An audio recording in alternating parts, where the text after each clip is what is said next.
When I think back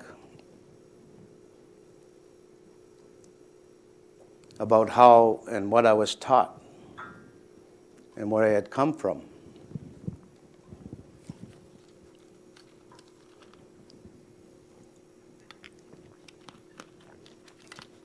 there are many teachers that I've had, and they had a profound effect on how I conduct myself today.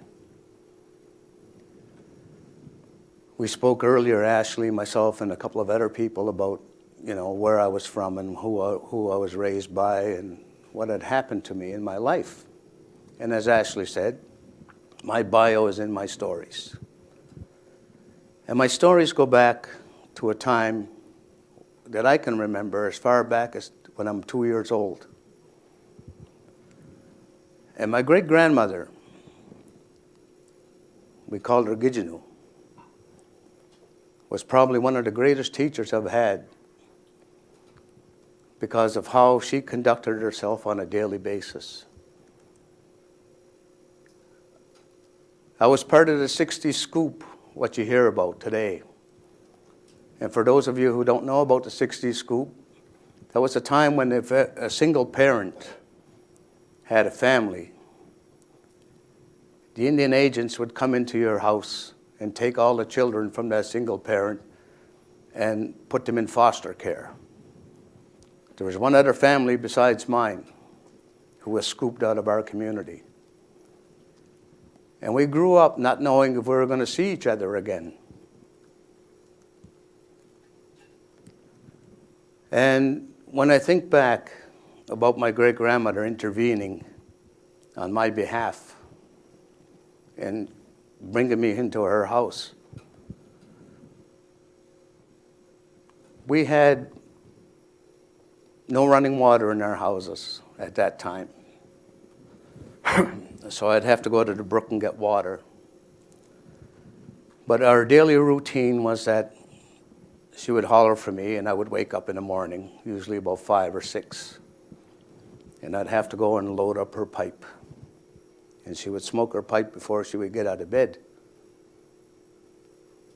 Then after that was done, then the fire would be put in the stove, and then tea would be made, and breakfast would be prepared, and more water would have to be brought in, and I was allowed to do whatever I wanted after that. And then in the evening time, she would do the same thing. She would have her pipe and acknowledge the passing of a day and go to rest. And when I thought about, some of the hardships I've experienced in my life, it was horrible, some of the stuff that I had to endure. 19 years ago, I lost my youngest son. He was hit by a car his first day of school. And I had to take him off life support and watch him die in my hands. And when I think back about what I had to do, I remember the pipe. So we did a pipe ceremony for him in the hospital, a letting go. And I thought about my great-grandmother, because she had 12 children and she outlived all but 2. She lived through a time when we were situated on Kings Road, and they were forcibly moved from there to where we're at today and member to today. She endured the Depression, 2 world wars, and the loss of 10 of her children, which was pretty incredible. Especially when you think about there was no services provided to Native people at that time.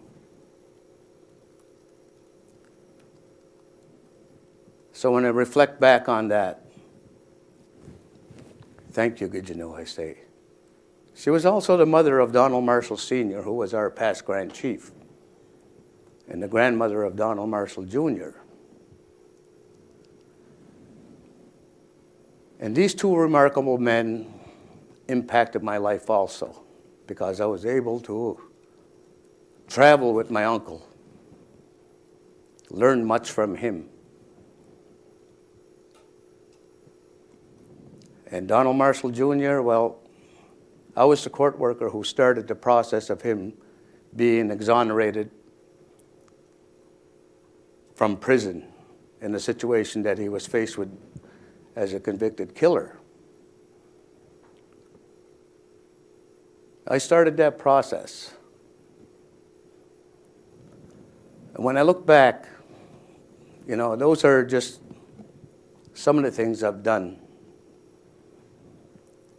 And I look at our youth today, and I see what's going on, and it troubles me a lot because they have no concept of self. I spoke earlier about Albert Einstein. Today is his birthday. What an incredible mind.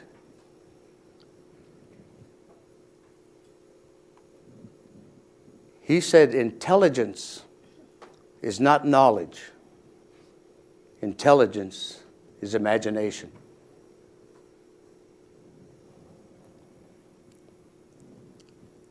What's happening to our youth today? Them computers, them games are stealing their ability to imagine. Their social skills are gone. They're almost nil.